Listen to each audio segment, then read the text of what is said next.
The Cybertruck is slowly transitioning itself to a capable truck after all the past failures it experienced. Even the stock unmodified truck is a very capable truck to tackle the off-road terrain. A Cybertruck was seen taking on one of the more popular and difficult trails at Brown's Camp, Cedar Tree.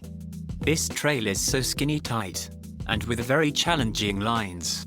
This Cybertruck was carrying 4 people plus equipments like air compressor, cyber tent, full spare tire, a number of other off-roading truck stuff, well over 200 pounds.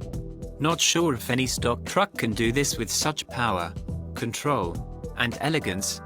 The video just don't convey the angle and difficulties you see on the trail. Being inside the car experiencing this will be just another level. The power and control showed by the Cybertruck is so impressive.